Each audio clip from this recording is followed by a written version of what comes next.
Hello guys, তো আজকে আমি আর মা মিলে চলে গেছিলাম একটু কেনাকাটা করতে। তো আমার সেই ছোটবেলা থেকে ইচ্ছা ছিল যে নিজে একটা ডায়মন্ড রিং পরবো।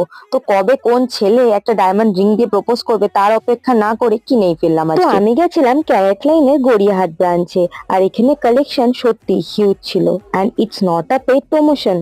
আর আমি চুজ করতে না পেরে মা আমাকে অনেক কিছু সাজেস্ট করে দিচ্ছিল, বাট তাও আমার সেরকম একটা কিছু পছন্দ হচ্ছিল না।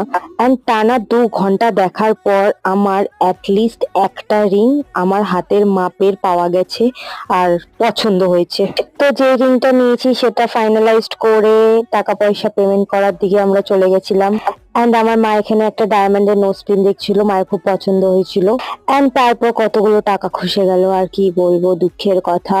তো তারপর কিছু ফর্মালিটিস ছিল যেগুলো কমপ্লিট করার পর ফাইনালি আমি আমার রিংটা হাতে পেলাম। এই যে, তোমরা দেখে বলো কেমন হয়েছে, সবাই কমেন্ট করবে। And follow for more, tata.